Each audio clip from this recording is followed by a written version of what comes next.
banyak maksiat. Jangan berkata, apa manfaatnya aku datang ke majelis ilmu, sedangkan aku senantiasa bermaksiat dan tidak mampu meninggalkannya. Akan tetapi, lepaskanlah busur panahmu selalu. Jika hari ini tidak tepat sasaran, bisa jadi besok tepat sasaran. Engkau hendaknya berpikir untuk melakukan amal sebaik mungkin, bukan sebanyak mungkin. Banyak amal jika tidak dilakukan dengan baik adalah seperti pakaian yang banyak jumlahnya, tetapi harganya murah harganya.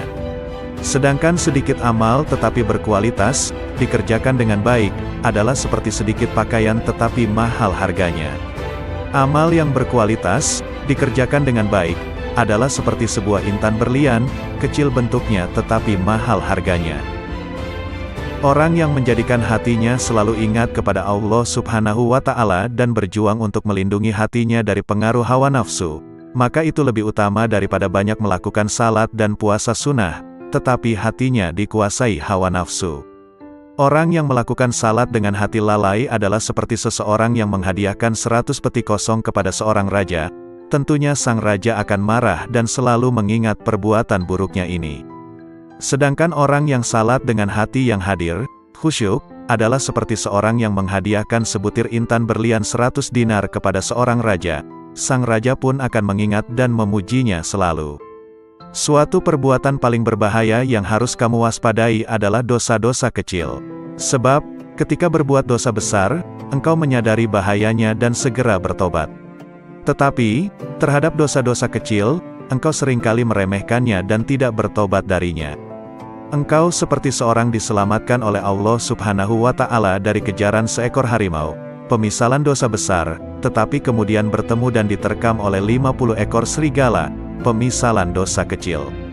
Allah Ta'ala mewahyukan, kalian menganggapnya suatu yang ringan saja, padahal dia pada sisi Allah Subhanahu wa Ta'ala adalah besar. An-Nur, ayat 15. Dosa besar jika disandarkan pada kemurahan Allah Subhanahu wa Ta'ala menjadi kecil. Sedangkan dosa-dosa kecil jika kau lakukan secara terus-menerus menjadi dosa besar. Racun meskipun sedikit mampu membunuh.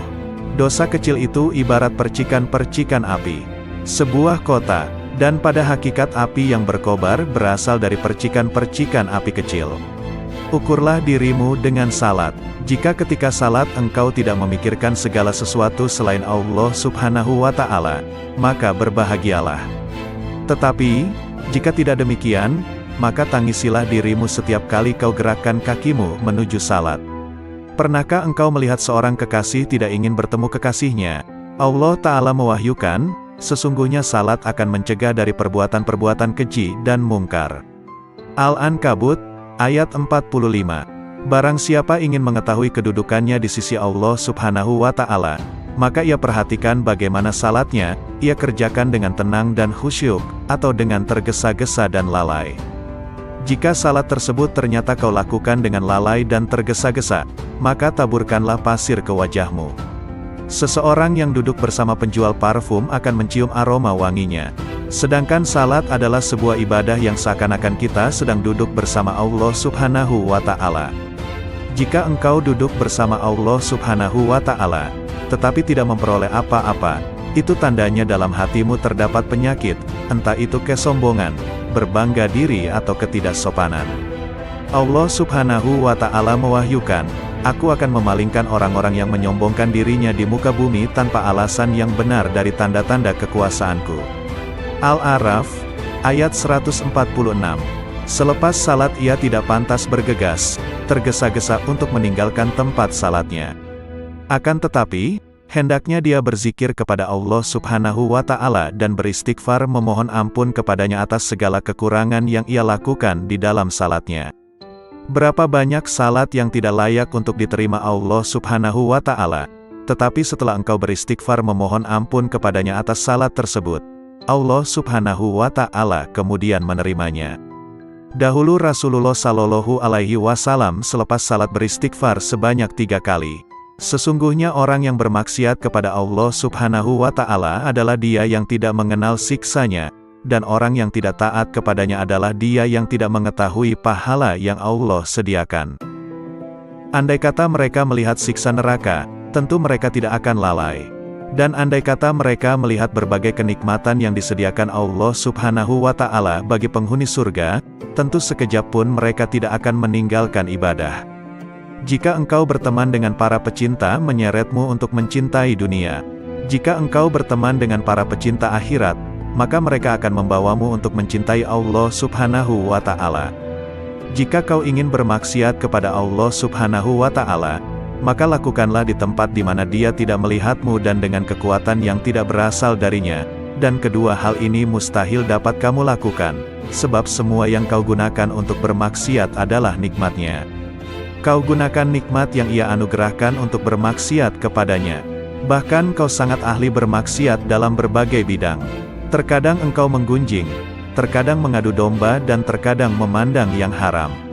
Ibadah yang kau bangun selama 70 tahun, kau robohkan dalam sekejap. Hai penghancur ketaatan, Allah Subhanahu wa Ta'ala menjadikanmu miskin adalah agar kau berdoa, dan memohon kepadanya.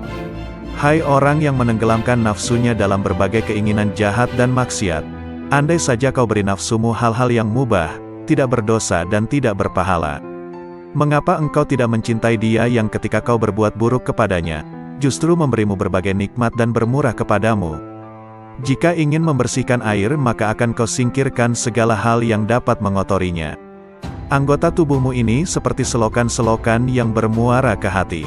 Karena itu jangan kau alirkan kotoran ke dalam hatimu, seperti pergunjingan, pengadu dombaan, ucapan yang buruk, pandangan yang haram dan lain sebagainya. Hati akan bercahaya dengan memakan makanan halal, berzikir, membaca Al-Quran dan menjaga mata dari pandangan yang tidak mendatangkan pahala, pandangan yang kurang disukai agama dan pandangan yang haram. Jangan biarkan matamu memandang sesuatu, kecuali jika pandangan itu menambah ilmu dan hikmahmu. Al-Imam Qutbil Mu'ti Al-Habib Ali bin Muhammad Al-Habsyi, radhiyallahu anhu. Camkanlah, jangan sampai kalian tidak mempelajari ilmu bahasa, nahwu dan shorof. Karena ilmu bahasa merupakan dasar dan perantara kalian untuk memahami semua ilmu. Wahai saudaraku, berprasangka baiklah kepada Allah Subhanahu wa Ta'ala, wujudkanlah kebenaran janjinya. Cukuplah bagi kita firman Allah Subhanahu wa Ta'ala, seperti disabdakan Rasulullah Sallallahu Alaihi Wasallam, aku bersama prasangka hambaku terhadapku, maka berprasangkalah kepadaku sesukamu. Jika seorang hamba memedulikan penyakit hati seperti penyakit badan, niscaya mereka akan mendapatkan tabib di hadapan mereka. Tetapi, sedikit sekali yang membahas masalah ini, karena mereka telah dikuasai nafsu dan akal. Jika tak ada ketamakan, dan tak ada satu makhluk pun keluar dari lingkaran jejak Nabi Sallallahu Alaihi Wasallam, tidak akan ada manusia mengejar dunia yang fana ini atau berpaling dari kebahagiaan akhirat yang kekal. Tak ada derajat yang lebih tinggi daripada prasangka baik, karena di dalam prasangka baik, terdapat keselamatan dan keberuntungan. Di dalam keluasan rahmat Allah Subhanahu wa Ta'ala, sirnalah amalmu seperti amal setiap makhluk. Di dalam rahasia Allah Subhanahu wa Ta'ala, yang dititipkan pada makhluknya, terdapat sesuatu yang mengharuskan untuk berkeyakinan bahwa semua makhluk adalah aulia. Keteguhan yang sempurna berbeda-beda. Keteguhan dalam perkataan berbeda dengan keteguhan dalam perbuatan. Keteguhan dalam perbuatan berbeda dengan keteguhan dalam beramal. Keteguhan dalam beramal berbeda dengan keteguhan dalam mencari. Keteguhan dalam mencari berbeda dengan keteguhan dalam apa yang dicari. Sedangkan hakikat, secara utuh dan merupakan kedudukan yang terakhir, adalah tidak memalingkan pandangan dari Allah Subhanahu wa Ta'ala sekedip mata pun, bahkan yang lebih cepat dari itu. Janganlah kau putuskan kehadiranmu di tempat-tempat yang baik karena alasan kesibukan dunia. Hati-hatilah karena itu merupakan tipu daya setan. Hadirkanlah Allah Subhanahu wa Ta'ala ketika sendirian. Sembahlah Dia, seakan melihatnya, dan jika tidak melihatnya, sesungguhnya Dia melihatmu. Orang yang lalai mengira bahwa dirinya mencapai kelezatan dunia tanpa mengetahui bahwa sebenarnya kemanisan dunia bercampur dengan kepahitannya. Sedangkan kehidupan indah yang sebenarnya adalah berpaling dari dunia, kemudian masuk ke hadirat yang maha kaya dengan sifat fakir, miskin, lalu memetik sesuatu yang indah dari tempat itu. Kerjakanlah segala perintah Allah Subhanahu wa Ta'ala dan tinggalkanlah larangannya. Jangan sampai Allah Subhanahu wa Ta'ala melihatmu melakukan apa yang dilarangnya, atau kehilanganmu pada perintahnya. Bangkitlah untuk memenuhi hak Allah Subhanahu wa Ta'ala.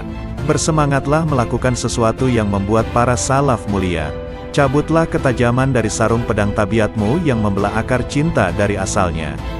Taburilah tanah dengan benih pohon-pohon kezuhudan, hingga menghasilkan qurb, kedekatan kepada Allah Subhanahu wa Ta'ala. Air telaga dari celah wisal, persatuan dengan Allah Subhanahu wa Ta'ala, dan pengetahuan pada puncak tujuan. Sesungguhnya, balasan setiap amal tergantung dari niatnya. Hadis riwayat Bukhari dan Muslim. Niat seorang mukmin lebih baik daripada amalnya.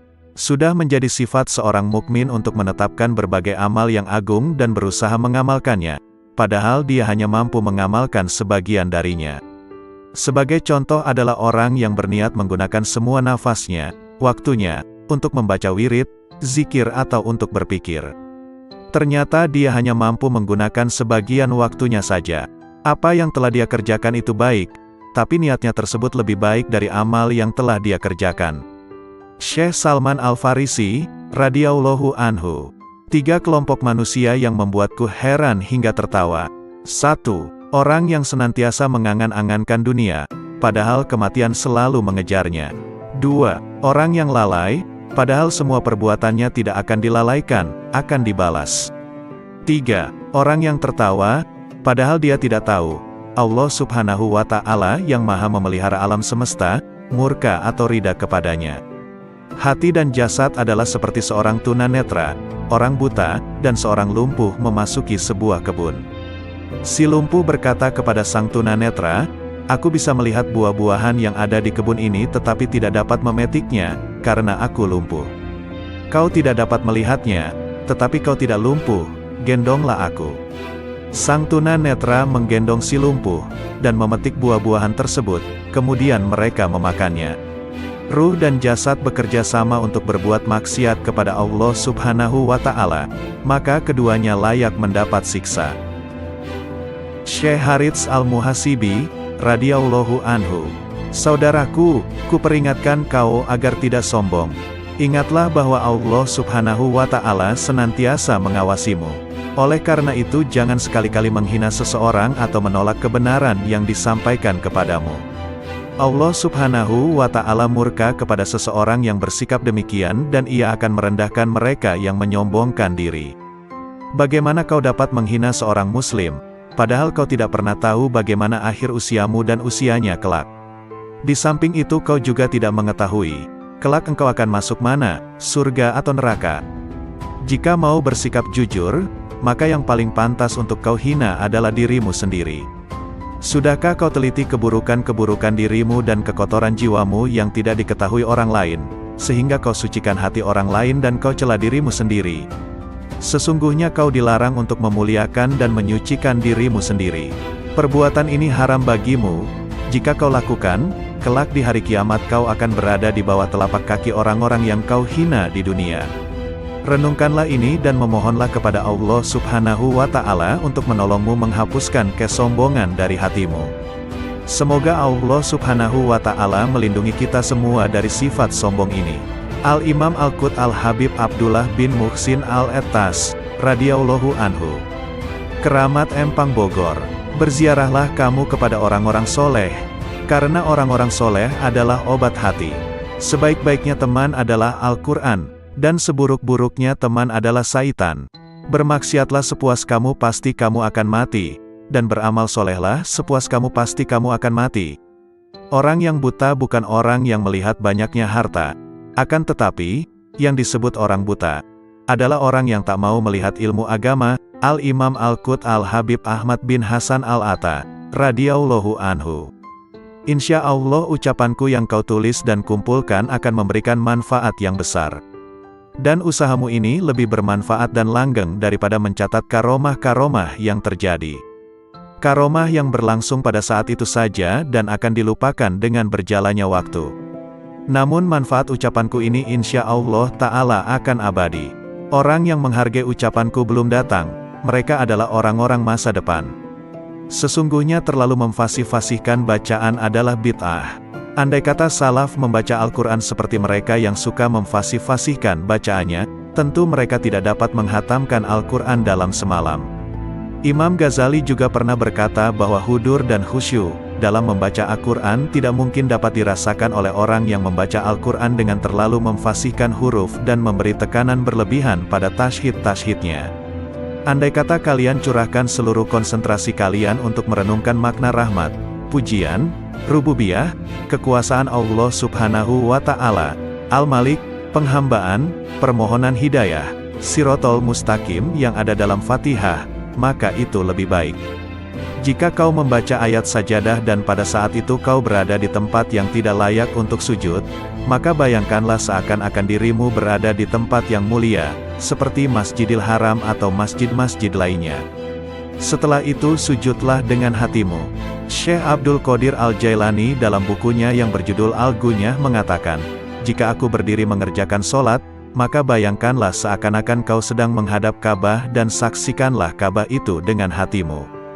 Niscaya kau akan meningkat ke makom yang lain. Kerjakanlah salat karena Allah Subhanahu wa Ta'ala memerintahkannya. Jadikanlah makna segala sesuatu sebagai tujuanmu. Jangan jadikan cara pengucapan huruf, makraj, dan sejenisnya sebagai pusat perhatianmu dalam salat. Tapi amati dan renungkan, tadabur, makna ayat yang kau baca. Apa yang menghalangimu untuk merenungkan makna basmalah, arti rahmat ayat pertama dan makna syukur? Renungkan dengan pemberi nikmat dan pemelihara alam, makna rahmat di ayat ketiga, makna raja dan penguasa, makna ibadah, pertolongan, hidayah, Shirotol Mustaqim dan orang-orang yang berjalan di atasnya, yaitu orang-orang yang diberi nikmat oleh Allah Subhanahu wa Ta'ala. Renungkan tentang orang-orang yang berpaling, yakni orang-orang yang dimurkai Allah Subhanahu wa Ta'ala. Manusia mempunyai dua sayap yang dapat ia gunakan untuk terbang ke tempat yang mulia, yaitu niat dan himmah, semangat dan tekad. Sedangkan penghuni zaman ini berpijak pada salah satu di antara keduanya. Ada yang memiliki niat, tapi tidak memiliki himmah. Ada yang himmahnya besar tapi belum memiliki niat. Jika seseorang mempunyai niat, kemudian memperoleh himmah, maka Allah Subhanahu wa Ta'ala akan memperhatikannya dan akan menyampaikannya pada tujuan. Niat itu sebelum himmah dan himmah sebelum amal. Setiap zaman ada 124.000 wali dan setiap wali mewarisi hal dari Nabi Sallallahu Alaihi Wasallam. Di antara mereka ada yang tahu dirinya wali, tapi ada juga yang tidak tahu. Imam Junaid berkata, barang siapa membuka bagi dirinya satu pintu niat baik, maka Allah Subhanahu wa Ta'ala membukakan baginya 70 pintu taufik. Dan barang siapa membukakan untuk dirinya satu pintu niat buruk, maka Allah Subhanahu wa Ta'ala membukakan untuknya 70 pintu hislan, dorongan untuk bermaksiat. Jika kau membaca sesuatu dan tidak dapat memahaminya, atau hatimu tidak hadir sewaktu membacanya, maka ulangi lagi di waktu yang lain.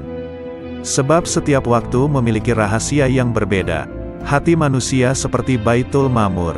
Setiap hari ada 70.000 malaikat yang tawaf mengelilinginya hingga hari kiamat. Dalam 24 jam hati 70.000 bisikan dan setiap bisikan dipegang oleh seorang malaikat. Setiap orang memiliki 360 urat. Ada urat yang akan mendorongnya untuk berbuat kebaikan, dan ada yang menggerakkannya untuk berbuat kejahatan. Jika melihat orang soleh, urat-urat kebaikan akan menggerakkannya untuk berbuat baik. Jika melihat orang durhaka, maka urat-urat keburukannya akan menggerakkannya untuk berbuat jahat. Ilmu yang bermanfaat adalah yang tidak akan meninggalkanmu di dunia maupun di akhirat. Ilmu adalah alat, meskipun ilmu itu baik, tapi hanyalah alat, bukan tujuan. Ilmu digunakan hanya untuk mencapai tujuan. Ilmu harus diiringi adab, akhlak dan niat-niat soleh. Ilmu demikian inilah yang dapat mengantarkan seseorang kepada makom-makom yang tinggi. Jika dalam hatimu terlintas bisikan buruk atau ajakan untuk bermaksiat, angkatlah kepalamu ke langit lalu ucapkan, Allah, dengan satu nafas. Perbuatan ini akan membakar dan menghapus dengan seketika bisikan-bisikan buruk dalam hati. Hikmah dari menengadahkan kepala ke langit adalah karena setan tidak dapat mendatangi manusia dari atas kepalanya. Allah berfirman, kemudian iblis akan mendatangi mereka dari muka dan belakang mereka dari kanan dan kiri mereka. Al-A'raf ayat 17. Setiap kebajikan terasa berat bagi nafas. Tapi jika dipaksakan, ia akan terbiasa dan dapat mengerjakannya dengan mudah. Sebagian orang jika melihat nafasnya benci pada perbuatan baik, ia mengikuti nafasnya dan cenderung kepadanya. Ia selalu berbuat demikian, hingga tidak mampu lagi berbuat baik.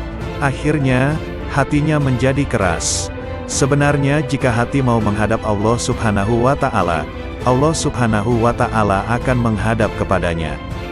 Jika berpaling, maka Allah Subhanahu wa Ta'ala pun akan berpaling darinya. Sifat nafas adalah suka menentang dan mudah bosan. Jika kau membiasakannya dengan kebaikan, ia akan menjadi baik. Tapi jika kau membiasakan dengan keburukan, ia akan menjadi buruk. Jika kau memandang seorang yang soleh dan istiqomah, khusyuk, dan wara, lalu kau bandingkan akhlakmu dengan akhlaknya, amalmu dengan amalnya, keadaanmu dengan keadaannya, maka kau akan mengetahui aib dan kekuranganmu. Setelah itu akan mudah bagimu untuk memperbaiki ucapan dan perbuatanmu yang salah, lahir maupun batin. Itulah sebabnya kita dianjurkan untuk bergaul dengan orang-orang yang soleh dan mulia serta dilarang bergaul dengan selain mereka. Sebab watak seseorang akan mencuri watak orang lain. Jika tidak kau temukan teman duduk yang soleh, pelajarilah buku, sifat, riwayat hidup dan semua perilaku kaum solihin. Al-Imam Al-Qut Al-Habib Abu Bakar bin Muhammad As-Segaf, Gresik, radhiyallahu anhu. Ketahuilah bahwa Allah Subhanahu wa Ta'ala akan memberikan kepada hambanya segala apa yang dipanjatkan sesuai dengan niatnya. Menurut saya Allah Subhanahu wa Ta'ala niscaya akan mendatangkan segala nikmatnya di muka dunia, dengan cara terlebih dahulu dia titipkan di dalam hati hambanya yang berhati bersih. Untuk itu kemudian dibagi-bagikan kepada hambanya yang lain. Amal seorang hamba tidak akan naik dan diterima Allah Subhanahu wa Ta'ala kecuali dari hati yang bersih. Ketahuilah wahai saudaraku, seorang hamba belum dikatakan sebagai hamba Allah Subhanahu wa Ta'ala yang sejati jika belum membersihkan hatinya. Wahai saudara-saudaraku, dengarkanlah apa yang dikatakan Habib Ali bin Muhammad Al-Habsyi. Beliau meminta kepada kita untuk selalu meluangkan waktu menghadiri majlis-majlis semacam ini, taklim, zikir. Ketahuilah bahwa menghadiri suatu majlis yang mulia akan dapat menghantarkan kita kepada suatu derajat yang tidak dapat dicapai oleh banyak amal kebajikan yang lain. Simaklah apa yang dikatakan guruku tadi. Di zaman ini, hanya sedikit orang yang menunjukkan adab luhur dalam majlis. Jika ada seseorang yang datang, mereka berdiri dan bersalaman atau menghentikan bacaan, padahal orang itu datang ke majlis tersebut tidak lain untuk mendengarkan. Oleh karenanya, banyak aku jumpai orang di zaman ini, jika datang seseorang, mereka berkata, "Silahkan kemari," dan yang lain mengatakan juga, "Silahkan kemari," sedang orang yang duduk di samping mengipasinya. Gerakan-gerakan dan kegaduhan yang mereka timbulkan menghapus keberkahan majlis itu sendiri. Keberkahan majlis bisa diharapkan, apabila yang hadir beradab dan duduk di tempat yang mudah mereka capai. Jadi keberkahan majlis itu pada intinya adalah adab, sedangkan adab dan pengagungan itu letaknya di hati. Oleh karena itu, wahai saudara-saudaraku, aku anjurkan kepada kalian, hadirilah majlis-majlis khair, baik. Ajaklah anak-anak kalian ke sana dan biasakan mereka untuk mendatanginya agar mereka menjadi anak-anak yang terdidik baik, lewat majlis-majlis yang baik pula. Saat-saat ini aku jarang melihat santri-santri atau siswa-siswa madrasah yang menghargai ilmu. Banyak aku lihat mereka membawa mushaf atau kitab-kitab ilmu yang lain dengan cara yang tidak menghormatinya, menenteng atau membawa di belakang punggungnya. Lebih dari itu mereka mendatangi tempat-tempat pendidikan yang tidak mengajarkan kepada anak-anak kita untuk mencintai ilmu tapi mencintai nilai semata-mata. Mereka diajarkan pemikiran filosof dan budaya pemikiran-pemikiran orang Yahudi dan Nasrani. Aku teringat pada suatu kalam dari seorang soleh yang mengatakan, tidak ada yang menyebabkan manusia rugi, kecuali keengganan mereka mengkaji buku-buku sejarah kaum solihin dan berkiblat pada buku-buku modern dengan pola pikir moderat. Wahai saudara-saudaraku, ikutilah jalan orang-orang tua kita yang solihin, sebab mereka adalah orang-orang suci yang beramal ikhlas. Ketahuilah salaf kita tidak menyukai ilmu kecuali yang dapat membuahkan amal soleh. Al-Habib Umar bin Hafiz, radhiyallahu anhu, Barang siapa menjadikan kematiannya sebagai pertemuan dengan Sang Kekasih, Allah, maka kematian adalah hari raya baginya. Barang siapa percaya pada risalah, terutusnya Rasulullah, maka ia akan mengabdi padanya. Dan barang siapa percaya pada risalah, maka ia akan menanggung, sabar, karenanya. Dan barang siapa yang membenarkan risalah, maka ia akan mengorbankan jiwa dan hartanya untuknya. Kedekatan seseorang dengan para nabi di hari kiamat menurut kadar perhatiannya terhadap dakwah ini. Manusia di setiap waktu senantiasa terdiri dari dua golongan, golongan yang di wajahnya terdapat tanda-tanda dari bekas sujud dan golongan yang di wajahnya terdapat tanda-tanda dari bekas keingkaran. Barang siapa yang menuntut keluhuran, maka tidak akan peduli terhadap pengorbanan. Sesungguhnya di dalam sujud terdapat hakikat yang apabila cahayanya turun pada hati seorang hamba, maka hati tersebut akan sujud selama-lamanya dan tidak akan mengangkat dari sujudnya. Banyak bergurau dan bercanda merupakan pertanda sepinya hati dari mengagungkan Allah Subhanahu wa Ta'ala, dan tanda dari lemahnya iman. Hakikat tauhid adalah membaca Al-Quran dengan merenungi artinya dan bangun malam. Salah satu sari penyebab turunnya bencana dan musibah adalah sedikitnya orang yang menangis di tengah malam. Tanpa menahan hawa nafsu, maka manusia tidak akan sampai pada Tuhannya sama sekali, dan kedekatan manusia terhadap Allah menurut kadar pembersihan jiwanya. Barang siapa yang mempunyai samudra ilmu kemudian kejatuhan setetes hawa nafsu, maka hawa nafsu itu akan merusak samudra tersebut. Keluarkanlah rasa takut pada makhluk dari hatimu, maka engkau akan tenang dengan rasa takut pada Khalik, Pencipta, dan keluarkanlah berharap pada makhluk dari hatimu, maka engkau akan merasakan kenikmatan dengan berharap pada Sang Khalik. Al-Habib Hasan bin Ja'far As-Segaf, radhiyallahu anhu. Nabi bersabda, siapa yang kau cintai? Seseorang akan bersama yang dicintainya. Jika engkau mencintai orang-orang soleh, maka kau akan bersama Nabi Muhammad sallallahu alaihi wasallam. Jika engkau mencintai majelis-majelis ilmu, kau akan dikumpulkan bersama Nabi Muhammad sallallahu alaihi wasallam dan orang-orang soleh. Nabi sallallahu alaihi wasallam bersabda, duduknya kamu di majelisnya orang alim, tidak memegang pena, pulpen dan tidak menulis satu huruf pun, maka lebih baik kamu daripada kamu memerdekakan 1000 orang budak, dan melihatnya kamu ke wajah orang alim, maka lebih baik kamu daripada kamu menyedekahkan 1000 kuda di jalan Allah Subhanahu wa Ta'ala, dan mencium tangannya orang alim, maka lebih baik kamu daripada kamu beribadah 1000 tahun. Satu orang ahli ilmu seperti ulama yang waro, apik, lebih ditakutkan setan daripada 1000 orang ahli ibadah yang bersungguh-sungguh tetapi dia bodoh. Berkata Nabi sallallahu alaihi wasallam, barang siapa yang memuliakan orang alim, maka dia telah memuliakan aku. Dan barang siapa yang telah memuliakan aku, maka dia telah memuliakan Allah Subhanahu wa Ta'ala. Dan barang siapa yang telah memuliakan Allah Subhanahu wa Ta'ala, maka tempatnya adalah di surga. Sayyidah Amirah, radhiyallahu anhu. Orang yang menginginkan kemuliaan bersama Allah, berusaha mengendalikan dirinya dari memperturutkan keinginan hawa nafsu. Mereka menghadapkan hati dan pikirannya pada Allah. Mereka berusaha patuh pada syariat dan aturan yang telah ditetapkan Allah. Mereka tidak memperturutkan keinginan hawa nafsunya. Orang yang selalu memperturutkan keinginan hawa nafsunya, hatinya akan menjadi rusak dan penuh penyakit. Jika tidak ada usaha untuk mengobati dan membersihkannya dari penyakit, akhirnya hati akan menjadi keras membatu dan akhirnya mati. Dalam hati mereka ada penyakit, lalu ditambah Allah penyakitnya, dan bagi mereka siksa yang pedih, disebabkan mereka berdusta. Al-Baqarah ayat 10. Para ahli tasawuf membagi nafsu manusia menjadi 7 tingkatan, yaitu 1. Nafsul amarah, ini adalah tingkatan yang paling rendah. Nafsul amarah cenderung mendorong manusia untuk melakukan perbuatan keji dan rendah. Keberadaan nafsu ini disebutkan dalam Quran Surah Yusuf ayat 53. 2. Nafsul lawamah, tingkat yang lebih tinggi adalah nafsul lawamah.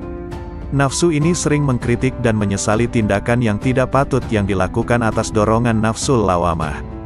Keberadaan nafsu ini disebutkan dalam Quran Surah Al-Qiyamah ayat 2. 3. Nafsul mulhamah, tingkat nafsu yang ketiga adalah nafsul mulhamah. Keberadaannya disebutkan dalam Quran Surah Asy-Syams ayat 7-10. 4. Nafsul mutmainah, Keberadaan nafsu ini disebutkan dalam Quran Surah Al-Fajr 27-31. 5. Nafsul radiyah. Orang yang mencapai tingkat ini selalu merasa puas dengan apa yang diterimanya dari Allah. Bagi mereka sama saja kejadian baik maupun buruk yang menimpanya. 6. Nafsul mardiyah. Tingkat ini lebih tinggi daripada nafsul radiyah. Ia adalah orang yang sangat dekat dan dicintai Allah. Merekalah yang dimaksud oleh salah satu hadis qudsi, senantiasa hambaku mendekatkan diri kepadaku dengan mengerjakan ibadah-ibadah sunnah hingga aku cinta padanya. Maka apabila aku telah mencintainya, jadilah aku pendengarannya yang dengannya ia mendengar, penglihatannya yang dengannya ia melihat, perkataannya yang dengannya ia berkata-kata. Jadilah aku tangannya yang dengannya ia berbuat, jadilah aku kakinya yang dengannya ia melangkah, dan akalnya yang dengannya ia berfikir. 7. Nafsul kamilah. Ini adalah tingkatan para nabi dan rasul, manusia suci dan sempurna, yang selalu berada dalam pengawasan dan bimbingannya. Terpelihara dari perbuatan yang tercela. Untuk meraih tingkatan nafsu dari level rendah sampai yang tinggi seperti tersebut di atas diperlukan perjuangan yang gigih dan ulet. Tidak bisa didapat dengan santai tanpa usaha yang maksimal. Untuk naik dari satu tingkat ke tingkat yang lebih tinggi dibutuhkan waktu yang cukup lama sampai bertahun-tahun. Jika suatu wilayah sudah tidak ada lagi cahaya Allah atau hukum syaranya sudah dilecehkan, manusia sudah tidak lagi menyembah Allah, Tuhannya adalah uang, jabatan, dan hawa nafsu, maka efeknya adalah pembersihan total sama dengan disucikannya kembali dengan teguran bencana sebagai pemusnahan berhala-berhala. Maka dari itu umur keberlangsungan dunia itu tergantung bagaimana manusia-manusianya mengakui dengan perbuatan hati bahwa tiada Tuhan selain Allah, yang maha berkuasa dalam memberi maslahat dan menarik mudarat. Jadilah sebenar-benar hamba Allah yang tiada pernah mengangankan ataupun mencita-citakan selainnya. Ridolah dengan pengaturan-pengaturannya baik pada dirimu maupun orang lain dan setujuilah kadar-kadarnya, karena tugas kita hanyalah menurutinya di segala kondisi, dan yakinlah bahwa pengaturannya adalah sebaik-baik pengaturan yang pandai dan cermat untuk kita, karena kita belum tentu bisa mengatur kebaikan untuk diri sendiri. Yakin dan percayalah kau akan mendapatkan yang lebih baik di akhirat kelak yang telah Allah sediakan untuk hamba-hambanya yang menuruti. Nabi Muhammad Sallallahu Alaihi Wasallam. Marifat adalah modalku, akal fikiran adalah sumber agamaku, cinta adalah dasar hidupku, rindu kendaraanku, zikrullah adalah kawan dekatku, keteguhan adalah perbendaharaanku, duka adalah kawanku, ilmu adalah senjataku, ketabahan adalah pakaianku, kerelaan adalah sasaranku, fakir, kesederhanaan adalah kebanggaanku, menahan diri adalah pekerjaanku, keyakinan adalah makananku, kejujuran adalah perantaraanku, ketaatan adalah ukuranku, berjihad adalah perangaiku, dan hiburanku adalah sholat. Janganlah engkau gantungkan hatimu kepada dunia karena sesungguhnya aku tidak menjadikan dunia ini untuk engkau. Jadikan cintamu kepadaku sebab tempat kembalimu adalah kepadaku. Bersungguh-sungguhlah engkau mencari surga. Putuskan harapan dari makhluk karena sesungguhnya mereka itu sedikit pun tidak ada kuasa di tangan mereka. Rajinlah mengerjakan sembahyang tahajud karena sesungguhnya pertolongan itu beserta qiyamul lail. Nabi Muhammad Sallallahu Alaihi Wasallam bersabda, "Wahai Ali, apakah engkau menginginkan 600.000 kambing, 600.000 dinar atau 600.000 kalimat?" Lalu, Imam Ali alaihi salam menjawab, "Wahai Rasulullah, aku menginginkan 600.000 kalimat." Lalu Rasulullah bersabda, "Wahai Ali, aku akan meringkas 600.000 kalimat itu dalam 6 kalimat. 1. Jika engkau melihat manusia berlomba-lomba mengerjakan yang bukan kewajiban mereka, maka sibukkanlah dirimu dengan menyempurnakan kewajibanmu.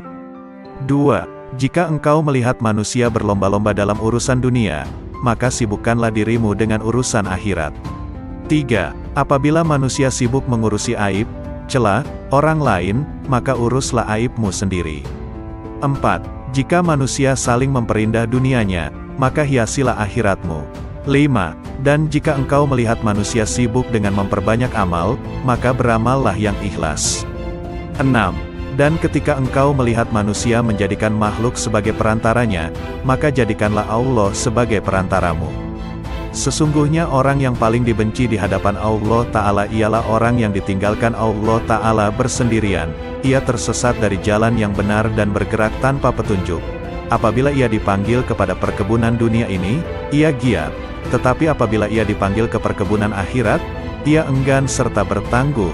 Seakan-akan untuk apa yang ia giat adalah wajib baginya, sedangkan segala yang untuk itu, ia enggan tidak dituntut darinya.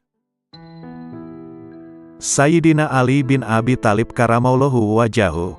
Ketahuilah, sesungguhnya kalian akan mati dan setelah itu dibangkitkan. Kalian akan dimintai pertanggungjawaban atas semua amal kalian, serta mendapatkan balasan yang setimpal. Karena itu jangan tertipu kehidupan dunia. Kehidupan dunia ini penuh ujian, bersifat sementara dan syarat dengan tipu daya. Semua yang ada di dalamnya akan musnah. Para penghuninya pun saling berebut untuk memperolehnya. Ketahuilah, kalian beserta segala perhiasan kehidupan dunia akan mengalami hal yang sama dengan mereka yang terdahulu, orang-orang yang panjang umurnya dan lebih megah rumahnya. Sekarang jasad mereka telah menjadi tulang belulang, rumah mereka kosong. Mereka berada di kubur dekat dan penghuninya terasingkan. Mereka digerogoti oleh cacing, tertimbun oleh bebatuan dan pasir. Bayangkan kalian kelak akan menjadi seperti mereka, tubuh kalian hancur dan sendiri dikubur. Apa yang akan terjadi dengan kalian jika kiamat tiba? Semua yang dikubur dibangkitkan dan segala rahasia yang tersembunyi dalam dada dibongkar. Pada saat itulah setiap jiwa akan memperoleh balasan sesuai dengan perbuatannya selama hidup di dunia. Hafalkanlah 5 hal ini. 1. Seorang hamba hendaknya tidak berharap kecuali kepada Allah Subhanahu wa Ta'ala. 2. Seorang hamba hendaknya hanya takut akan dosa-dosanya. 3. Seorang yang bodoh hendaknya tidak merasa malu untuk bertanya. 4. Seorang yang berilmu ketika ditanya tentang sebuah persoalan dan tidak mengetahui jawabannya, hendaknya tidak malu untuk mengatakan, Allah Subhanahu wa Ta'ala yang Maha Mengetahui. 5. Bagi iman, sabar ibarat kepala sebuah tubuh, sehingga tidak sempurna iman seseorang yang tidak memiliki kesabaran. Asy-Syahid Sayyidina Hasan Syababul Jannah radhiyallahu anhu. Tinggalkan apa yang meragukan hatimu, beralihan kepada sesuatu yang tidak meragukan hatimu, karena sesungguhnya kebenaran itu membawa ketenangan di dalam hati. Manusia celaka karena 3 hal, sombong, rakus dan dengki. Sombong adalah penyebab rusaknya agama dan karena sifat inilah iblis mendapat laknat. Rakus adalah musuh bagi hati manusia dan karena sifat inilah Nabi Adam dikeluarkan dari surga. Dengki adalah menuju kejahatan dan karena sifat inilah Kabil membunuh Habil. Asy-Syahid Sayyidina Husain Syababul Jannah radhiyallahu anhu. Bila mana dunia dianggap sesuatu yang sangat berharga, maka sesungguhnya pahala Allah Subhanahu wa Ta'ala adalah lebih berharga dan lebih mulia. Bila mana tubuh ini dirawat hanya untuk menyambut kematian, maka terbunuhnya seseorang dengan pedang di jalan Allah Subhanahu wa Ta'ala lebih utama. Bila mana rizki yang sudah ditentukan, maka sedikitnya keserakahan seseorang dalam berusaha adalah lebih baik. Bila mana harta benda dihimpun hanya untuk ditinggalkan, maka apa gunanya seorang pelit terhadap sesuatu yang pasti ia tinggalkan. Sabar adalah mahkota, kesetiaan adalah harga diri, memberi adalah kenikmatan, banyak bicara adalah membual, omong kosong, tergesa-gesa adalah kebodohan, kebodohan adalah aib, berlebih-lebihan, dalam berkata, adalah omong kosong, berteman dengan orang yang ahli berbuat hina adalah kejahatan dan berteman dengan ahli kefasikan adalah pusat prasangka buruk. Bila mana dirimu digigit oleh kekejaman massa, maka janganlah kamu mengadu kepada manusia. Dan janganlah kamu meminta selain kepada Allah Tuhan yang Maha Penolong, yang Maha Tahu dan yang Maha Benar.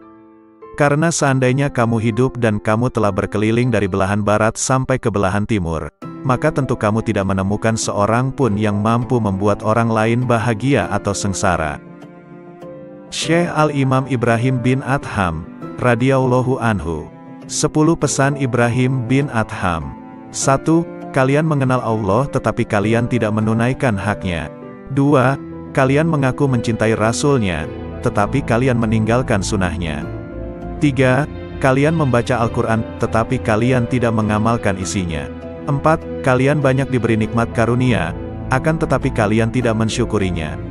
5. Kalian mengatakan bahwa setan adalah musuh, tetapi kalian justru mengikuti langkahnya. 6. Kalian mengaku bahwa surga adalah benar adanya, namun kalian tidak melakukan amalan-amalan yang mengantar ke sana. 7. Kalian mengaku bahwa neraka adalah benar adanya, tetapi kalian tidak lari dari panas siksanya. 8. Kalian mengaku bahwa kematian benar adanya, namun kalian tidak mempersiapkan diri ke sana. 9. Kalian sibuk mengurusi kekurangan orang lain, tetapi kalian lupa akan kekurangan diri sendiri. 10. Kalian menguburkan jenazah, akan tetapi tidak mau mengambil pelajaran dari peristiwa kematian. Ada 7 perkara yang perlu diingat. 1. Orang yang banyak bicara janganlah kamu harapkan sangat kesadaran hatinya. 2. Orang yang banyak makan janganlah kamu harapkan sangat kata-kata hikmat darinya. 3. Orang yang banyak bergaul dengan manusia janganlah kamu harapkan sangat kemanisan ibadahnya. 4. Orang yang cinta kepada dunia janganlah kamu harapkan sangat husnul hatimahnya. 5. Orang yang memilih berkawan dengan orang yang zalim janganlah kamu harapkan sangat kelurusan agamanya. 6. Orang yang mencari keridhaan manusia janganlah harapkan sangat akan keridhaan Allah Subhanahu wa Ta'ala daripadanya. Sayyidina Al-Imam Ali Zainal Abidin As-Sajjad, radhiyallahu anhu. Wahai nafsu, hentikanlah kecondonganmu kepada dunia dan kecenderungan untuk meramaikannya. Tidaklah engkau menjadikan sebagai pelajaran terhadap para pendahulumu yang telah ditelan bumi serta para sahabatmu yang telah membuatmu bersedih karena kepergiannya. Demikian juga kawan-kawanmu yang telah berpindah ke dalam tanah. Mereka sekarang telah berada di dalam perut bumi, di balik permukaannya. Kebaikan-kebaikan mereka ikut lebur menyatu di dalamnya. Sudah berapa banyak manusia-manusia yang telah dibinasakan oleh kekejaman masa dari abad ke abad, serta beberapa banyak manusia-manusia yang telah dirusak oleh bumi dengan bencana-bencananya, lalu mereka ditenggelamkan di dalam gumpalan tanahnya, dari berbagai jenis manusia yang pernah engkau ajak bergaul dan kemudian mereka kamu antarkan ke dalam kuburnya. Betapa banyak manusia yang telah ditipu oleh dunia dari mereka yang justru mendiaminya, dan betapa banyak manusia yang telah dibanting oleh dunia dari mereka yang justru menempatinya. Lalu dunia itu tidak mau mengangkatnya lagi dari keterpelesetannya, tidak menyelamatkannya dari kebinasaannya, tidak menyembuhkan dari kepedihannya, tidak membebaskannya dari penyakitnya, dan tidak melepaskannya dari penderitaannya. Amal yang paling utama di sisi Allah Subhanahu wa Ta'ala adalah sesuatu yang dilakukan menurut sunnah Rasulullah Sallallahu Alaihi Wasallam. Orang-orang yang menjadi pimpinan para manusia adalah orang-orang yang bermurah hati dan bertakwa, sedangkan di akhirat nanti, yang mulia adalah orang-orang ahli agama, ahli keutamaan dan orang ahli ilmu yang bertakwa, karena sesungguhnya ulama adalah ahli waris para nabi. Sayyidina Al-Imam Muhammad Al-Baqir, radhiyallahu anhu. Sesungguhnya petir dapat menyambar seorang mukmin atau bukan, tetapi tak akan menyambar orang yang berzikir. Wahai putraku, hindarilah sifat malas dan bosan, karena keduanya merupakan kunci keburukan. Sesungguhnya jika engkau malas, tidak akan banyak melaksanakan kewajiban. Jika engkau bosan, tak akan tahan dalam menunaikan kewajiban. Seburuk-buruknya seorang teman itu adalah seseorang yang hanya menemanimu ketika kamu kaya dan meninggalkanmu ketika kamu miskin. Jika engkau menginginkan suatu kenikmatan dapat terus engkau nikmati, perbanyaklah mensyukurinya. Jika engkau merasa rizki lambat datang, perbanyaklah istighfar. Jika engkau ditimpa kesedihan, perbanyaklah membaca la haula wala quwata illa billah. Jika engkau takut, ucapkanlah hasbunallah wa ni'mal wakil. Jika engkau kagum terhadap sesuatu, ucapkanlah Masya Allah, la quwata illa billah. Jika engkau dikhianati, bacalah wa ufawidu amri ilallah, innallaha basirun bil ibad. Jika engkau ditimpa kesumpekan, ucapkanlah la ilaha illa anta subhanaka inni kuntu minas zalimin. Sayyidina Al-Imam Ja'far As-Shadiq, Amudusi Saraf, radhiyallahu anhu. Keseimbangan tobat dan ibadah akan menimbulkan perilaku yang baik yang mendapat ridho dari Allah Subhanahu wa Ta'ala. Sebab dengan tobat kita akan menyadari akan semua kesalahan yang pernah kita lakukan, dan dengan tobat pula dapat meningkatkan amal ibadah kita kepada Allah Subhanahu wa Ta'ala.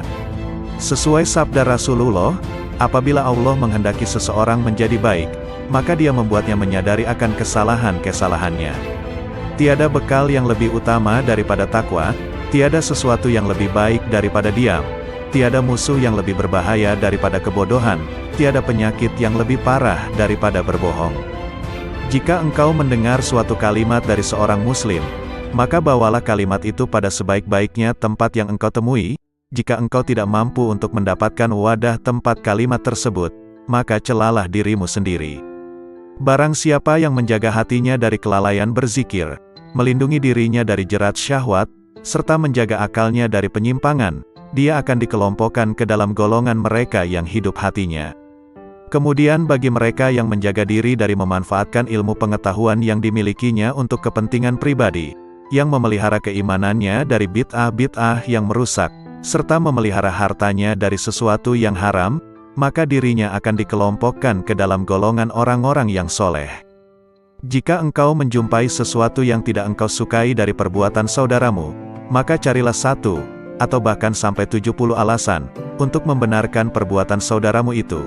Jika engkau masih belum mendapatkannya, maka katakanlah, semoga ia mempunyai alasan tertentu, kenapa berbuat demikian, yang aku tidak mengetahuinya. Duhai anakku, barang siapa membuka aib orang lain, maka aib keturunannya akan tersingkap. Barang siapa menghunus pedang seorang yang bengis, maka dia akan terbunuh darinya. Barang siapa menggali lubang untuk mencelakakan saudaranya, maka dia sendiri yang akan terjerumus ke dalamnya. Barang siapa memasuki tempat-tempat yang biasa dikunjungi orang-orang bodoh, maka dia akan direndahkan. Barang siapa bergaul dengan ulama, dia akan dimuliakan. Dan barang siapa memasuki tempat-tempat kemaksiatan, maka dia akan dituduh berbuat maksiat. Imam Hasan Basri, radhiyallahu anhu, hidup di dunia bagaikan ular berbisa yang lembut sentuhannya dan racunnya akan mematikan. Berhati-hatilah hidup di dunia yang penuh pesona, rayuan dan godaan. Engkau tidak akan memperoleh hakikat iman selama engkau mencela seseorang dengan sebuah aib yang ada pada dirimu sendiri. Perbaikilah aibmu, baru kemudian engkau perbaiki orang lain. Setiap kau perbaiki satu aibmu, maka akan tampak aib lain yang harus kau perbaiki. Akhirnya kau sibuk memperbaiki dirimu sendiri. Dan sesungguhnya hamba yang paling dicintai Allah Subhanahu wa Ta'ala adalah dia yang sibuk memperbaiki dirinya sendiri. Sepanjang sejarah kehidupan manusia, tidak ada hari seperti hari kiamat, hari di mana aib terbuka dan mata menangis. Orang zuhud itu mempunyai 3 syarat. 1. Sedikit sekali menggemari dunia, sederhana dalam menggunakan segala miliknya, menerima apa yang ada, juga tidak merisaukan segala sesuatu yang tidak ada, akan tetapi giat dalam bekerja, karena bekerja adalah mencari rizki, sedangkan mencari rizki, suatu kewajiban. 2. Pujian dan celaan adalah hal yang sama, tidak bergembira bila mendapat pujian, juga tidak bersedih jika mendapat celaan atau hinaan. 3. Mengutamakan ridho Allah Subhanahu wa Ta'ala daripada ridho manusia atau merasa tenteram jiwanya bersama Allah Subhanahu wa Ta'ala dan merasa bahagia sebab dapat mentaati semua tuntutannya. Imam Muhammad Asy-Syafi'i, radhiyallahu anhu, cintailah orang soleh, karena mereka memiliki kesolehannya. Cintailah Nabi Muhammad sallallahu alaihi wasallam, karena dia kekasih Allah Subhanahu wa Ta'ala. Dan cintailah Allah Subhanahu wa Ta'ala, karena dia kecintaan Nabi dan orang soleh. Dunia adalah tempat yang licin dan menggelincirkan, rumah yang hina, bangunan-bangunannya akan runtuh, penghuninya akan beralih ke kuburan, perpisahan dengannya adalah sesuatu keniscayaan, kekayaan di dunia sewaktu-waktu bisa berubah menjadi kemiskinan, bermegah-megahan adalah suatu kerugian, maka memohonlah perlindungan Allah Subhanahu wa Ta'ala. Terimalah dengan hati yang lapang segala karunia-Nya. Jangan terpesona dengan kehidupanmu di dunia sehingga meninggalkan kehidupan akhirat. Ketahuilah, sesungguhnya hidupmu di dunia akan sirna, dindingnya juga miring dan hancur. Maka perbanyaklah perbuatan baik dan janganlah terlalu banyak berangan-angan. Menganggap benar dengan hanya satu pandangan merupakan suatu bentuk ketertipuan. Berpegangan dengan suatu pendapat itu lebih selamat daripada berkelebihan dan penyesalan. Melihat dan berpikir, keduanya akan menyingkap keteguhan hati dan kecerdasan. Bermusyawarah dengan orang bijak merupakan bentuk kemantapan jiwa dan kekuatan mata hati. Ketahuilah bahwa orang yang jujur kepada Allah Subhanahu wa Ta'ala, ia akan selamat. Barang siapa yang bersemangat dengan agamanya, ia pun akan selamat dari kerusakan, dan barang siapa yang berlaku zuhud dengan urusan dunianya, niscaya kelak pahala Allah Subhanahu wa Ta'ala akan nampak indah di matanya. Tujuan dari ilmu adalah mengamalkannya, maka ilmu yang hakiki adalah yang terefleksikan dalam kehidupannya, bukannya yang bertengger di kepala. Jika engkau melihat seseorang berjalan di atas air dan bisa terbang di udara, maka janganlah kehebatan itu menjadikan kalian lengah dan terheran-heran kepadanya sampai kamu mengetahui secara persis atas apa yang dikerjakannya itu berlandaskan pada Al-Quran dan As-Sunnah. Jika rasa ujub menghinggapi aktivitasmu, maka lihatlah keridhaan siapa yang kau harapkan, pahala mana yang kau suka, sanksi mana yang kau benci. Maka jika engkau memikirkan satu di antara kedua hal ini, niscaya akan hadir di depan matamu apa yang sudah kamu lakukan.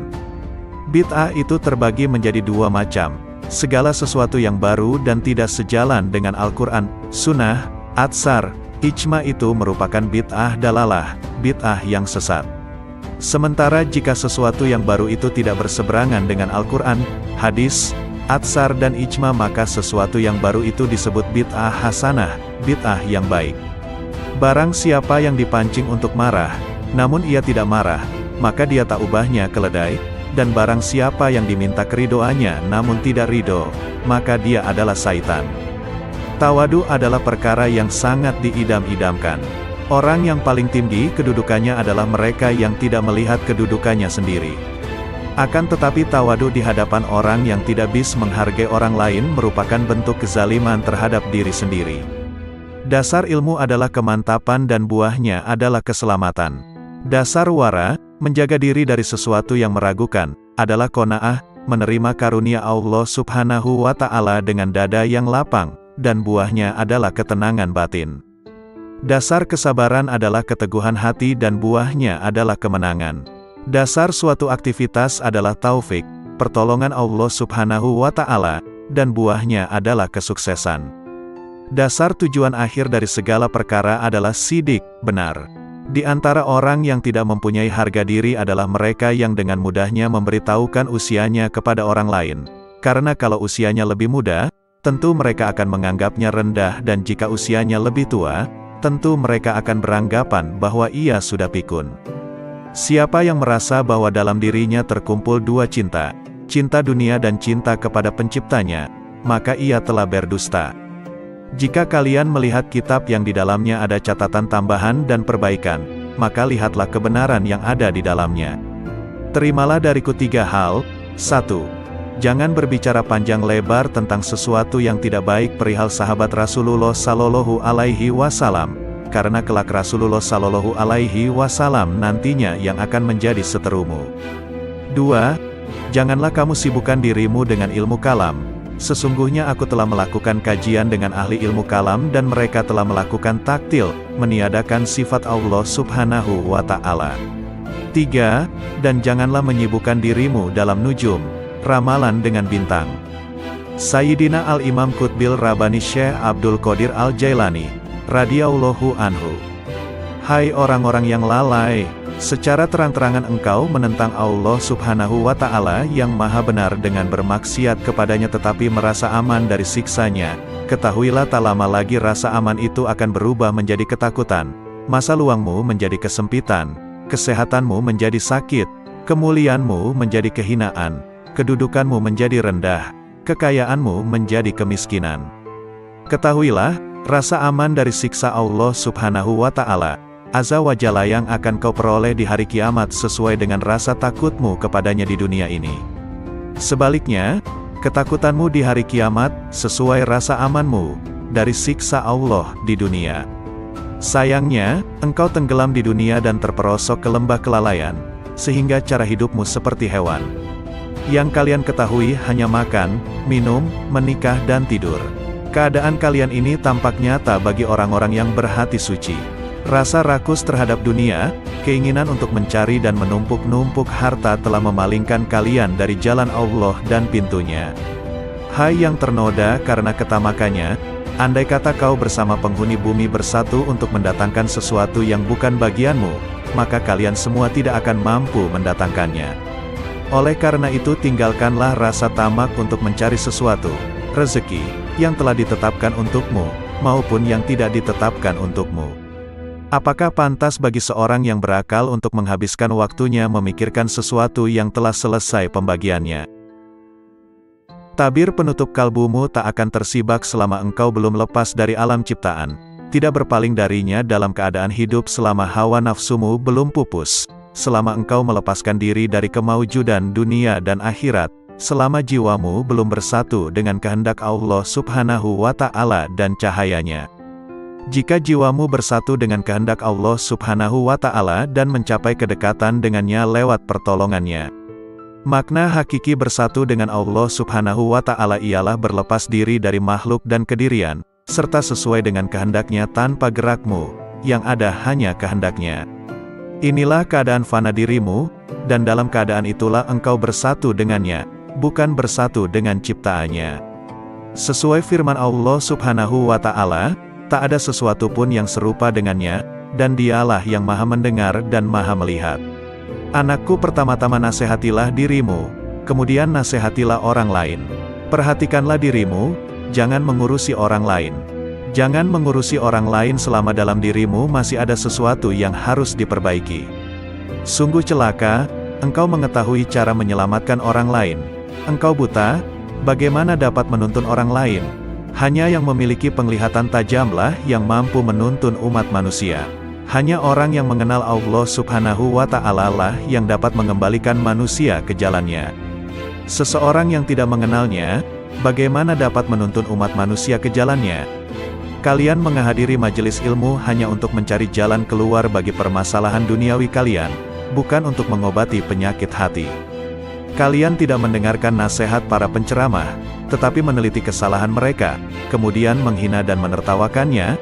Kalian juga bermain-main dalam majelis. Sesungguhnya kalian sedang mempertaruhkan diri kepada Allah Subhanahu wa Ta'ala yang Maha Agung dan Maha Mulia. Segeralah bertobat, jangan mencontoh musuh-musuh Allah Subhanahu wa Ta'ala. Berusahalah untuk mengambil manfaat dari apa yang kalian dengar. Syekh Imam Al-Ghazali, radhiyallahu anhu. Renungkanlah pendeknya umurmu. Andai kata engkau berumur 100 tahun sekalipun, maka umurmu itu pendek jika dibandingkan dengan masa hidupmu kelak di akhirat yang abadi, selama-lamanya. Coba renungkan agar dapat beristirahat pensiun selama 20 tahun. Dalam 1 bulan atau setahun engkau sanggup menanggung berbagai beban berat dan kehinaan di dalam mencari dunia. Tetapi mengapa engkau tidak sanggup menanggung beban ibadah selama beberapa hari demi mengharapkan kebahagiaan abadi di akhirat nanti?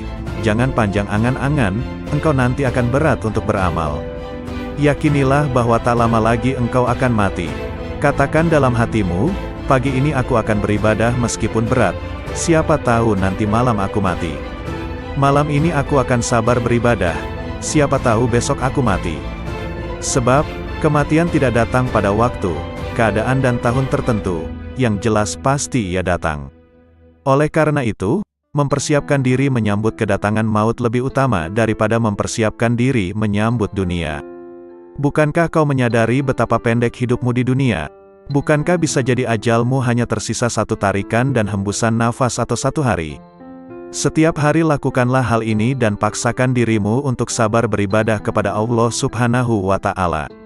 Andai kata engkau ditakdirkan untuk hidup selama 50 tahun dan kau biasakan dirimu untuk sabar beribadah, nafsumu akan tetap berontak, tetapi ketika maut menjemput kau akan berbahagia selama-lamanya. Tetapi, ketika engkau tunda-tunda dirimu untuk beramal, dan kematian datang di waktu yang tidak kau perkirakan. Kehidupan seorang muslim tidak dapat dicapai dengan sempurna, kecuali mengikuti jalan Allah yang dilalui secara bertahap. Tahapan-tahapan itu antara lain, tobat, sabar, fakir, zuhud, tawakal, cinta, makrifat dan ridha. Karena itu seseorang yang mempelajari tasawuf wajib mendidik jiwa dan akhlaknya. Sementara itu, hati adalah cermin yang sanggup menangkap makrifat. Dan kesanggupan itu terletak pada hati yang suci dan jernih. Berbicara tentang nasihat, kulihat diriku tak pantas untuk memberikannya. Sebab, nasihat seperti zakat, nisyabnya adalah kemampuan untuk memetik nasihat itu bagi dirinya sendiri. Seseorang yang belum mencapai nisyab, bagaimana ia akan mengeluarkan zakat? Dan seorang yang tak memiliki cahaya, bagaimana dapat dijadikan sebagai alat penerang oleh orang lain? Bagaimana bayangan akan lurus jika kayunya bengkok? Allah Subhanahu wa Ta'ala mewahyukan kepada Isa bin Maryam alaihi salam, "Nasihatilah dirimu, jika kau mampu memetik nasihat, maka nasihatilah orang lain. Jika tidak, maka malulah kepadaku. Barang siapa hendak mengetahui aib-aibnya, maka ia dapat menempuh 4 jalan berikut. 1. Duduk di hadapan seorang guru yang mampu mengetahui keburukan hati dan berbagai bahaya yang tersembunyi di dalamnya. Kemudian ia memasrahkan dirinya kepada sang guru dan mengikuti petunjuknya dalam bermujahadah membersihkan aib itu. Ini adalah keadaan seorang murid dengan syekhnya dan seorang pelajar dengan gurunya. Sang guru akan menunjukkan aib-aibnya dan cara pengobatannya, tapi di zaman ini guru semacam ini langka. 2. Mencari seorang teman yang jujur, memiliki basiroh, mata hati yang tajam, dan berpegangan pada agama. Ia kemudian menjadikan temannya itu sebagai pengawas yang mengamati keadaan, perbuatan, serta semua aib batin dan zohirnya, sehingga ia dapat memperingatkannya. Demikian inilah yang dahulu dilakukan oleh orang-orang cerdik, orang-orang terkemuka dan para pemimpin agama. 3. Berusaha mengetahui aib dari ucapan musuh-musuhnya. Sebab pandangan yang penuh kebencian akan berusaha menyingkapkan keburukan seseorang. Bisa jadi manfaat yang diperoleh seseorang dari musuh yang sangat membencinya dan suka mencari-cari kesalahannya adalah lebih banyak dari teman yang suka bermanis muka, memuji dan menyembunyikan aib-aibnya. Namun, sudah menjadi watak manusia untuk mendustakan ucapan musuh-musuhnya dan menganggapnya sebagai ungkapan kedengkian. Tetapi, orang yang memiliki mata hati jernih mampu memetik pelajaran dari berbagai keburukan dirinya yang disebutkan oleh musuhnya. 4. Bergaul dengan masyarakat. Setiap kali melihat perilaku tercela seseorang, maka ia segera menuduh dirinya sendiri juga memiliki sifat tercela itu. Kemudian ia tuntut dirinya untuk segera meninggalkannya. Sebab, seorang mukmin adalah cermin bagi mukmin lainnya. Ketika melihat aib orang lain ia akan melihat aib-aibnya sendiri. Sangat jauh jika bermaksud memaknai sehat atau kenyang tanpa mengalami sendiri rasa sehat atau kenyang. Mengalami mabuk lebih jelas daripada hanya mendengar tentang arti mabuk, meskipun yang mengalaminya mungkin belum pernah mendengar teori mabuk. Maka mengetahui arti dan syarat-syarat zuhud tidak sama dengan bersifat zuhud. Kehidupan seorang muslim tidak dapat dicapai dengan sempurna, kecuali mengikuti jalan Allah Subhanahu wa Ta'ala yang dilalui secara bertahap. Tahapan-tahapan itu antara lain, tobat, sabar, fakir, zuhud, tawakal, cinta, makrifat dan ridha. Karena itu seseorang yang mempelajari tasawuf wajib mendidik jiwa dan akhlaknya. Sementara itu, hati adalah cermin yang sanggup menangkap makrifat. Dan kesanggupan itu terletak pada hati yang suci dan jernih. Sayyidina Al-Imam Syekh Abu Hasan Ali Asy-Syadzili, radhiyallahu anhu. Jika kasyaf bertentangan dengan Al-Quran dan Sunnah, tinggalkanlah kasyaf dan berpeganglah pada Al-Quran dan Sunnah. Katakan pada dirimu sesungguhnya Allah Subhanahu wa Ta'ala menjamin keselamatan saya dalam kitabnya dan sunnah rasulnya dari kesalahan, bukan dari kasyaf, ilham, maupun musyahadah sebelum mencari kebenarannya dalam Al-Quran dan Sunnah terlebih dahulu. Jika engkau menginginkan bagian dari anugerah para wali, berpalinglah dari manusia kecuali dia menunjukkanmu kepada Allah Subhanahu wa Ta'ala dengan cara yang benar dan tidak bertentangan dengan Al-Quran dan Sunnah. Manakala zikir terasa berat di lisanmu, sementara pintu kontemplasi tertutup, ketahuilah bahwa hal itu semata-mata karena dosa-dosamu atau kemunafikan dalam hatimu. Tak ada jalan bagimu, kecuali bertaubat, memperbaiki diri, hanya menggantungkan diri kepada Allah Subhanahu wa Ta'ala dan ikhlas beragama. Ketuklah pintu zikir dengan hasrat dan sikap sangat membutuhkan kepada Allah Subhanahu wa Ta'ala melalui kontemplasi, menjauhkan diri segala hal selain Allah Subhanahu wa Ta'ala. Lakukanlah dengan menjaga rahasia batin, agar jauh dari bisikan nafsu dalam seluruh nafas dan jiwa, sehingga kalian memiliki kekayaan rohani. Tuntaskan lisanmu dengan berzikir, hatimu untuk tafakur dan tubuhmu untuk menuruti perintahnya. Dengan demikian, kalian bisa tergolong orang-orang soleh. Sayyidina Al-Imam Muhammad Maula Ad-Dawilai radhiyallahu anhu. Sesungguhnya aku tidak takut miskin. sebab yakin bahwa karunia Allah lebih dekat dari yang di tanganku. Sesungguhnya aku tidak membenci kematian, sebab yang membenci kematian berarti membenci bertemu dengan Allah Subhanahu wa Ta'ala. Aku tidak pernah membenci tamu, meskipun tidak memiliki sesuatu yang dapat aku hidangkan. Syekh Abdurrahman Assegaf berkata, bila mana ayahku sedang membaca satu ayat Al-Quran, maka lidah beliau seolah-olah menjadi bara. Dan tak lama kemudian akan terlihat bibir beliau terbakar, karena dahsyatnya rasa khauf beliau kepada Allah Subhanahu wa Ta'ala. Dan ayahandaku pernah berkata kepadaku, kalau sekiranya lidahku berada di luar badanku ketika aku sedang membaca ayat Al-Quran, niscaya akan aku bakar lidahku dengan tanganku sendiri sebagai peringatan bagi diriku sendiri agar bertakwa kepada Allah Subhanahu wa Ta'ala. Sayyidina Al-Imam Al-Quds Syekh Abdurrahman Assegaf, radhiyallahu anhu. Al-Muqaddam Ats-Tsani li As-Sa'adati Ba'alawi. Semua manusia membutuhkan ilmu, ilmu membutuhkan amal, amal membutuhkan akal, akal membutuhkan taufik, dan taufik adalah pemberian Allah Subhanahu wa Ta'ala. Setiap ilmu tanpa amal, maka batil. Setiap ilmu dan amal tanpa niat, maka tiada bernilai. Setiap ilmu, amal dan niat tanpa sesuai dengan sunnah, maka tertolak. Setiap ilmu, amal, niat dan sesuai sunnah, tanpa wara, maka suatu kerugian. Dikhawatirkan pelakunya akan kehilangan semuanya di saat hari ditimbangnya amal. Janganlah engkau beranggapan bahwa amalan-amalan lahirmu itu bernilai. Sedikit dari amalan batin lebih baik dari lautan amalan lahir. Obatnya hati adalah tidak tergantung pada makhluk. Barang siapa yang tidak mempunyai wirid, maka ia seperti monyet. Barang siapa yang tidak menelaah dan mempelajari kitab Ihya, maka ia tidak punya rasa malu. Al-Imam Muhyin Nufus Al-Habib Abdullah Al-Aidrus Akhbar, radhiyallahu anhu.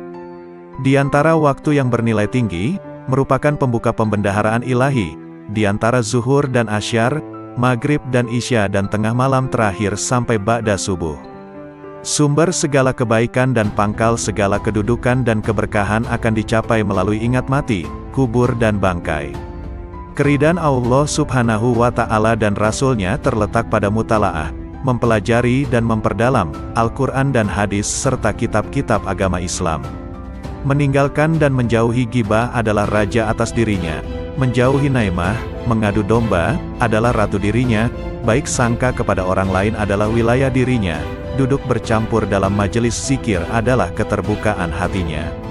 Peraslah jasadmu dengan mujahadah, memerangi hawa nafsu dunia, sehingga keluar minyak kemurnian. Barang siapa yang menginginkan keridhaan Allah, hendaklah mendekatkan diri kepada Allah Subhanahu wa Ta'ala, karena keajaiban dan kelembutan Allah terdapat pada akhir malam. Jangan kau abaikan sedekah pada setiap hari sekalipun sekecil atom. Perbanyaklah baca Al-Quran setiap siang dan malam hari. Ciri-ciri orang yang bahagia adalah mendapatkan taufik dalam hidupnya, banyak ilmu dan amal serta baik perangai maupun tingkah lakunya. Orang yang berakal adalah yang diam, tidak bicara sembarangan. Orang yang takut pada Allah Subhanahu wa Ta'ala adalah orang yang banyak sedih, merasa bersalah. Orang yang roja, mengharap ridho Allah Subhanahu wa Ta'ala, adalah orang yang banyak melakukan ibadah. Orang yang mulia adalah yang bersungguh-sungguh dalam kebaikan dan ridho Allah Subhanahu wa Ta'ala yang didambakan hidupnya. Orang yang bertaubat adalah yang menyesali perbuatannya, menjauhi pendengaran yang tidak bermanfaat, dan mendekatkan diri kepada Allah Subhanahu wa Ta'ala. Al-Imam Qutbil Irfan Al-Habib Ali As-Sakran, radhiyallahu anhu.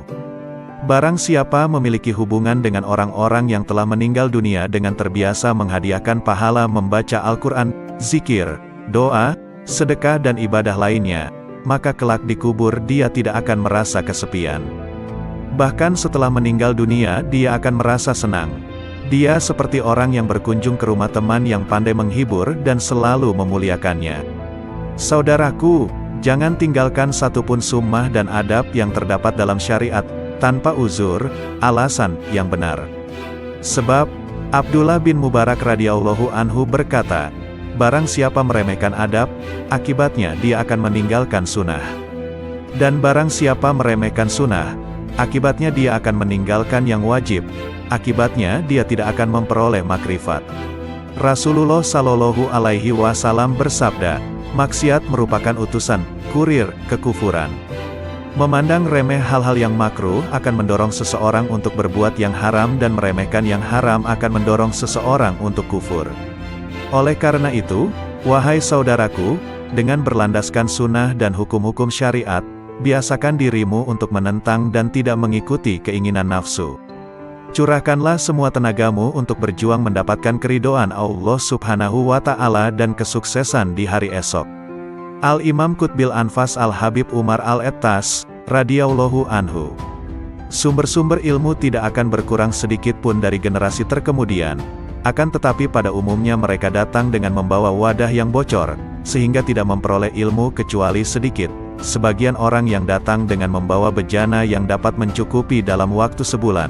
Ada juga yang mencukupinya hanya 8 hari, ada juga yang hanya mencukupinya sehari, tetapi ada juga yang dapat mencukupinya sepanjang hidupnya.